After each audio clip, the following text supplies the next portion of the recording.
And I'm Lisa DeSimone. And this is Taxes for the Masses. Today's episode is on the U.S. tax treatment of executive stock options. In December of 2021, Elon Musk was the focus of substantial media coverage related to the exercise of some of his Tesla stock options. He also got into a bit of a Twitter war with Senator Elizabeth Warren shortly after Time magazine named him Person of the Year, with Warren calling for tax reform to ensure Musk would, quote, actually pay taxes and stop freeloading off everyone else. In today's episode, we discuss the tax treatment of executive stock options for both the employee and the corporation.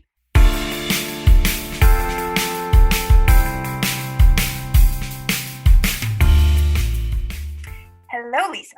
Hello, B. I am excited because today we get to talk about one of my favorite things, stock options. Okay, so I've known this about you for a long time, that you love to nerd out over stock compensation. Why? Why are you so fascinated? I will admit, when it comes to this, I'm probably a little bit of a mystery wrapped inside of an enigma. So what gives? You also know that I am a sucker for boring and complicated, we'll call it crap, True dat. that nobody else really wants to think about. Seconded. So I was a practicing accountant back in 2006 when the rules around accounting for stock compensation changed. And a lot of the people who I worked with at the time, just to be blunt, hated it and wanted to ignore it because it was somewhat complicated, especially the tax part of it. So I thought, yeah, this is a good place for me to dig in and learn everything I can and hope that one day I get to tell someone senior to me that they're doing it all wrong. Okay, that yes, I've also known that about you for a very long time. So did that day ever come? It came twice, in fact. Very nice. Well, as our colleague and friend Richard Sansing up at Dartmouth would say, in the land of the blind, the one-eyed man, or woman in this case, is king. Can't even. Okay, so we are going to try to accomplish three things today. First, we are going to explain at a high level what stock options are and how they work.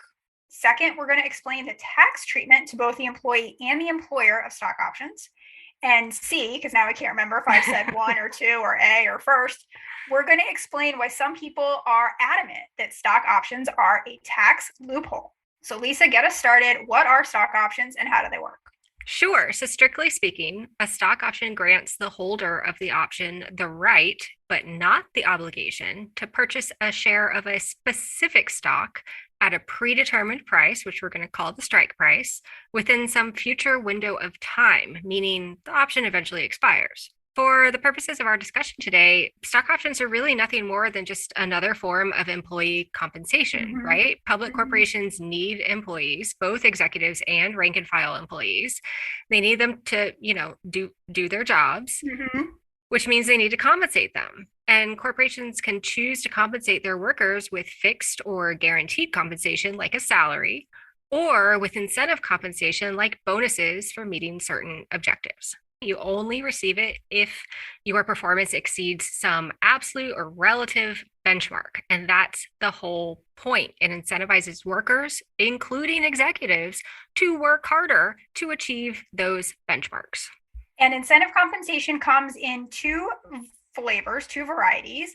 You can incentivize somebody with additional cash, or you can incentivize them with equity, which we also refer to as stock. At the end of the day, we want managers to work for the best interest of the shareholders.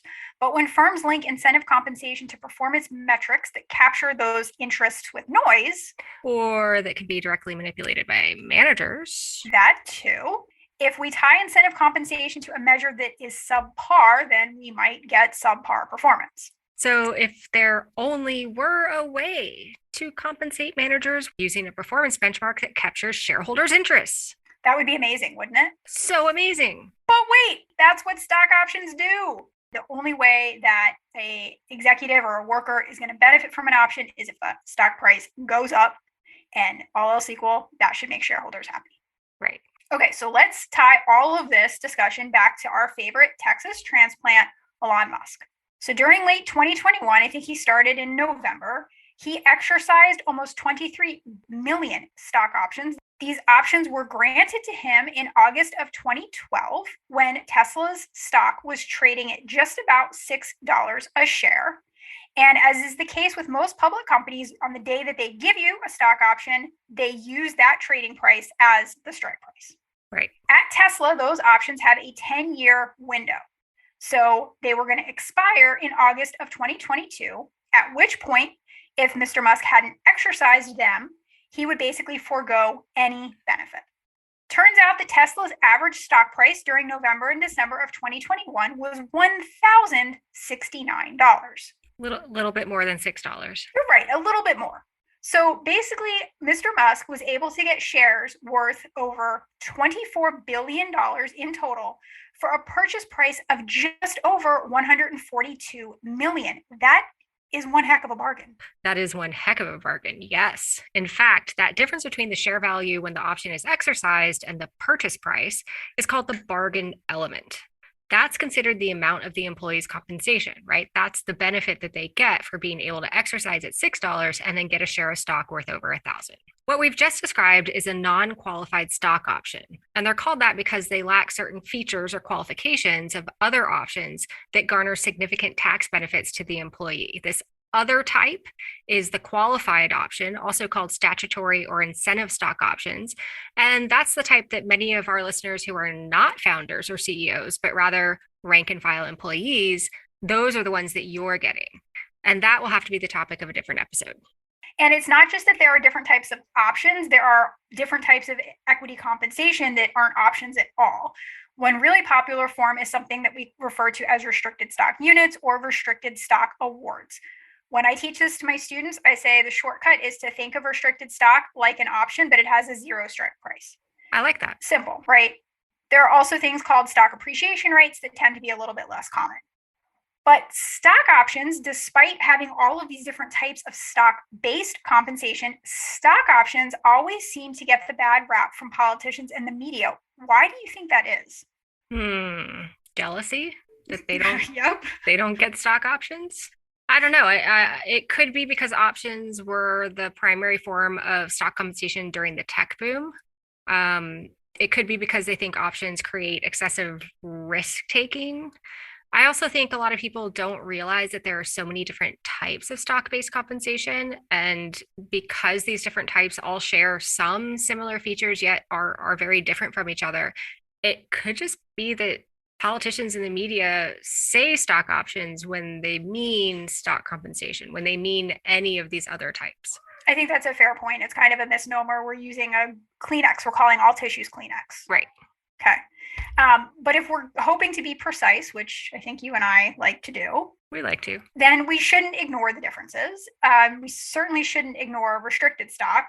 So, for example, unlike options, restricted stock always has some value to the executive unless the company completely goes bankrupt. So even though we call it incentive compensation, and it is, it's always going to offer some guarantee of some amount of compensation, again, absent bankruptcy. Right. And since that 2006 accounting change that I mentioned, restricted stock has actually become the dominant form of executive compensation. And it's not like restricted stock offers some pittance relative to options. So one example, Tim Cook realized realized over $750 million in value when his restricted stock in Apple vested in 2021. Only $750 million? That's it. I don't get out of bed for less than $1 billion.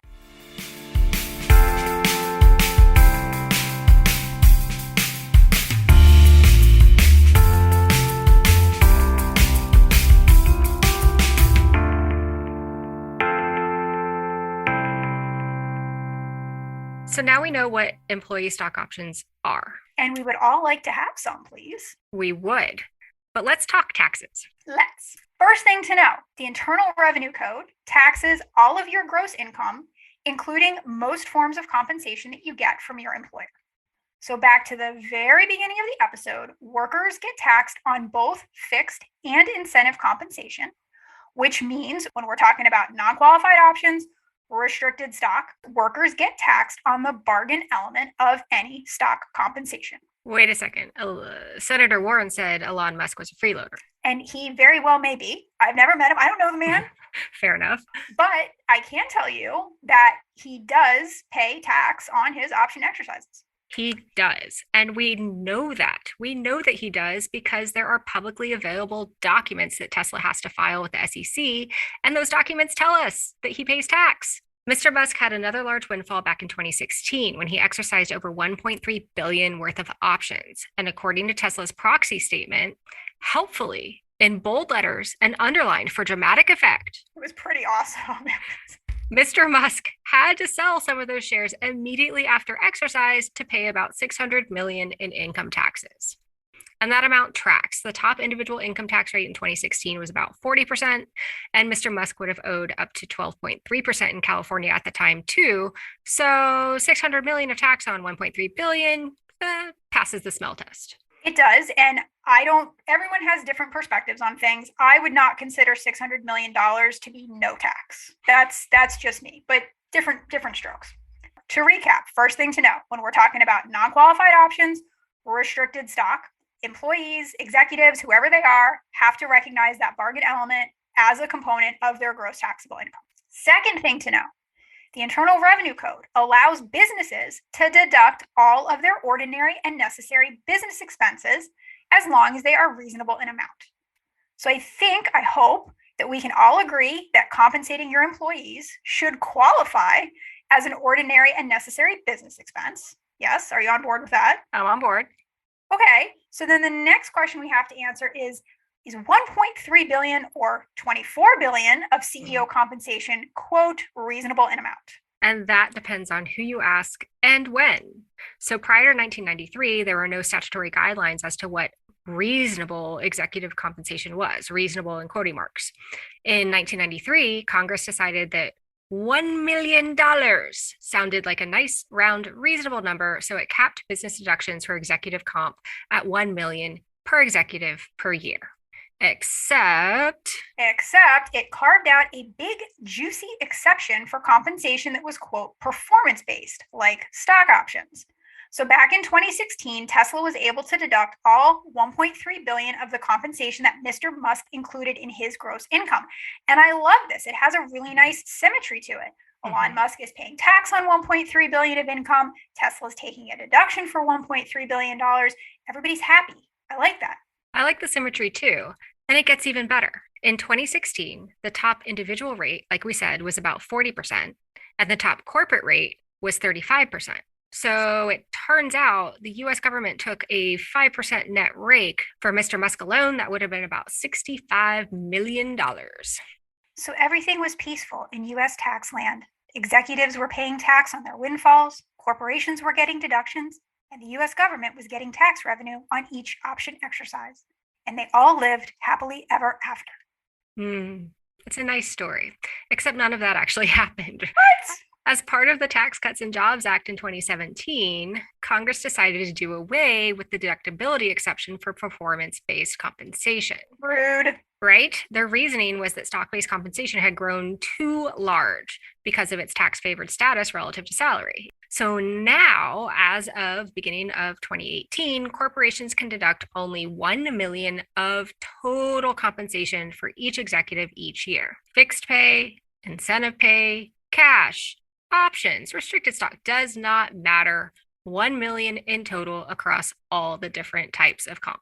Now, it may take a few years for companies to feel all of that pain because of a complex transition rule, but eventually the deduction for all executive compensation will be limited to $1 million.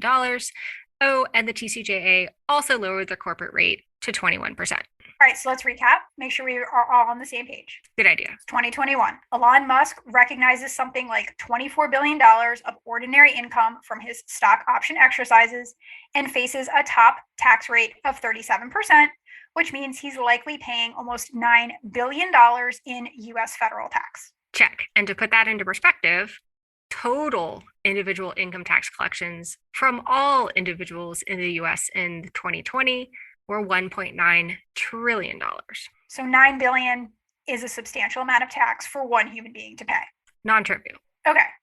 Best case scenario from Tesla's perspective is that they get a corresponding tax benefit of about $5 billion because of that lower 21% corporate tax rate, Mhm. Worst case scenario from Tesla's perspective is that they get a paltry $210,000 tax benefit if the entire amount of Mr. Musk's compensation falls under that new $1 million compensation deductibility limit.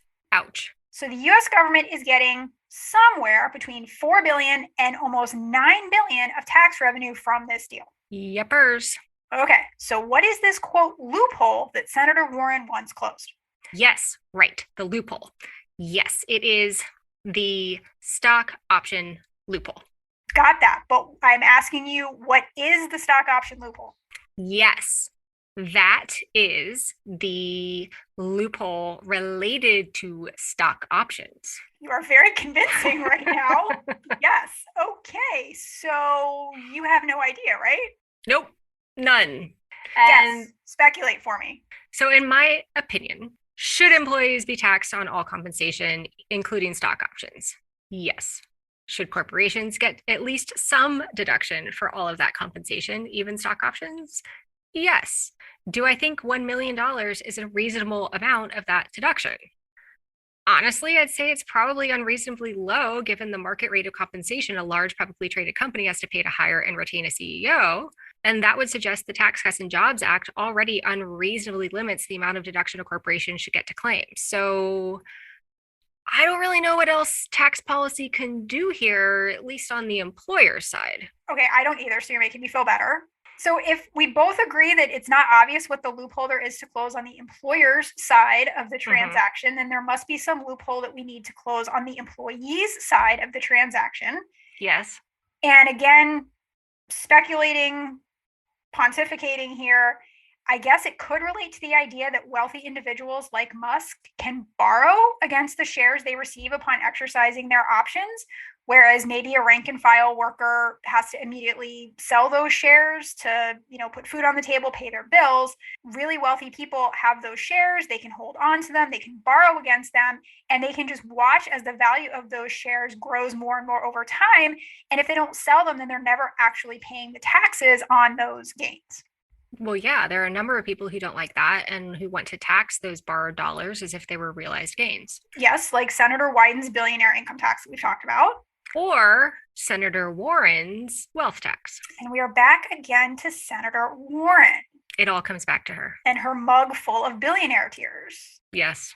Okay, but what I just said, which was really trying hard to identify a loophole here, so I'm disagreeing with myself now, which is also very on point. Yes, it tracks. It seems like her issue is not about stock options or how we tax stock options, but rather the fact that stock options can turn into shares.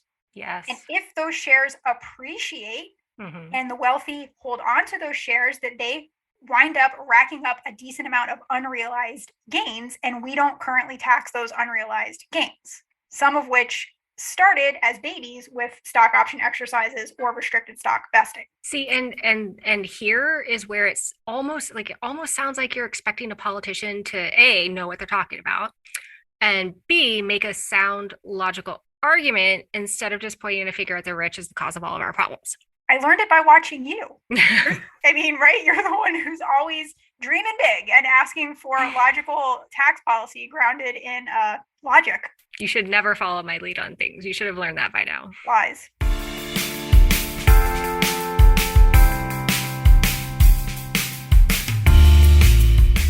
All right, so now it's time for the good, the bad, and the ugly of stock options. All right, I'm going to start with the good. So if you believe academic research, and you should, and there's a lot of it on this point, options can be a very effective form of incentive compensation and a useful tool for aligning managers' interests with those of shareholders. They also allow startups to compensate employees without cash in a way that fosters innovation and risk-taking. And one thing that I have found not everybody understands is it's not just executives who get stock options. A lot of companies give options to their rank and file workers too. And the reason companies do it is because it's good from an incentive perspective. So our PhD cohort member, Laura Little One Wang, finds that more optimistic individuals are more likely to choose compensation like stock options that is tied to future stock price. And that once they do so, those individuals do better at challenging problem-solving tasks. Oh, flashback to the PhD bullpen with little one in token. Hugs. I guess I need to do the heavy lifting here on the bad. Thank you. One bad thing about stock-based compensation in general is that the accounting is complex and the related disclosures are clear as mud. And that can make it very challenging for an investor to really appreciate the true value of stock compensation that executives are getting. So the thing is, companies have to estimate the value of the stock option on the day that they grant it. They estimate it one time and then they leave it alone. And that's a rule that's specific to the US. Other accounting standards require companies to constantly update that estimate. But the US, you try once, you make a big mistake, no big deal. We're not going to hold your feet to the fire. And what's more, it's not only that companies are making errors, but those errors tend to be systematically biased downwards. And so what that means is that oftentimes the realized value of those option exercises far, far exceeds the estimate that was disclosed to shareholders way back on the grant date. And now I think I do have to pick on tax policy, or at least tax policy makers, because it seems like the changes to the tax treatment of executive compensation that we've seen of late are motivated by this desire to use the tax code to fix income inequality in the US. And I'm not sure it's going to work. I hate to say it when there are limits to the tax code, but there are limits to what tax policy can fix and control. So I agree with you. You and I have worked with Charlie McClure out of the University of Chicago, and we basically studied what happened after the Tax Cuts and Jobs Act took away basically 100% of the tax benefit of stock comp to executives.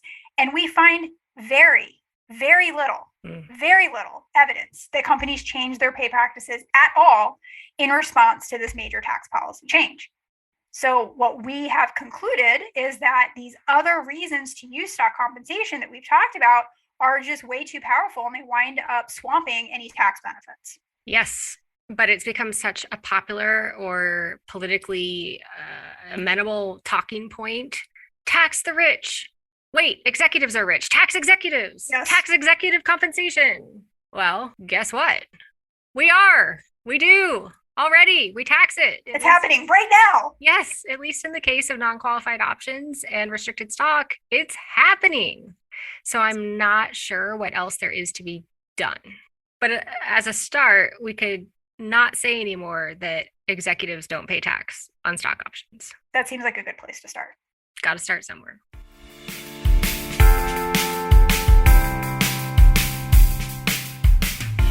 Well, that's all we have time for today. I'm Lisa Dieselbone. And I'm Bridget Stomberg. Be sure to join us for more tax nerdery on future episodes of Taxes for the Math.